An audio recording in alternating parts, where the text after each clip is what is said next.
ലേഖയുടെ മരണം ഒരു flash back. മലയാളത്തിലെ ഏറ്റവും കോൺട്രവേഴ്സ്യൽ ആയ സിനിമകളിൽ ഒന്നാണ് KG ജോർജ് സംവിധാനം ചെയ്ത ലേഖയുടെ മരണം ഒരു ഫ്ലാഷ് ബാക്ക്. ഈ സിനിമയിലെ വിവാദത്തിന്റെ കാരണം എന്താണെന്ന് വെച്ചിട്ടുണ്ടെങ്കിൽ ഇതില് ലേഖ എന്നൊരു സൂപ്പർ സ്റ്റാർ നടി അവര് തന്റെ 20ാമത്തെ വയസ്സിൽ ആത്മഹത്യ ചെയ്യുന്നതായിട്ടാണ് കാണിക്കുന്നത്. അപ്പൊ ഇത് 1970കളിൽ കത്തി നിന്നിരുന്നൊരു നടിയായിരുന്നു ശോഭ. നാഷണൽ അവാർഡ് കിട്ടിയിട്ടുണ്ട്. അപ്പൊ അവരുടെ മരണമായിട്ട് ഈ സിനിമയുടെ കഥയ്ക്ക് ഭയങ്കര സാമ്യം ഉണ്ടെന്ന് പറഞ്ഞിട്ടായിരുന്നു കോൺട്രവേഴ്സി ഉണ്ടായിരുന്നത്. ഈ സിനിമയിലെ ലേഖ എന്ന് പറയുന്ന നടിക്ക് സിനിമയിൽ തന്നെയുള്ള മുതിർന്ന ഒരു സംവിധായകനുമായിട്ട് ബന്ധമുണ്ടെന്ന് കാണിക്കുന്നുണ്ട്. അത് റിയൽ ലൈഫിൽ ബാലു മഹേന്ദ്രയാണ്, അതുകൊണ്ട് സിമിലാരിറ്റി ഉണ്ടെന്ന് പറഞ്ഞിട്ട് പല കോൺട്രവേഴ്സീസും ഉണ്ടായിരുന്നു. പിന്നെ KG ജോർജിന്റെ ഒരു വലിയ ആഗ്രഹമായിരുന്നു സിനിമ ഇൻഡസ്ട്രിയെ പറ്റി ഒരു സിനിമ ചെയ്യണം എന്നുള്ളത്.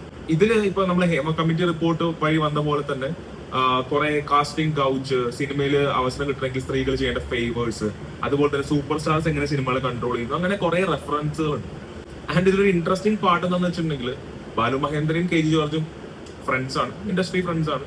അപ്പോ ഈ സിനിമയ്ക്ക് ഷൂട്ട് ചെയ്യാൻ വേണ്ടി കുറച്ച് റോ നെഗറ്റീവിന്റെ സപ്ലൈസ് KG ജോർജിന് കൊടുത്തത് ബാലു മഹേന്ദ്ര.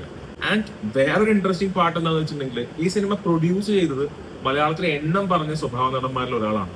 ആരാണ് അയാൾ? നിങ്ങൾക്ക് അറിയാമെങ്കിൽ നിങ്ങൾ കമന്റ് ചെയ്യും.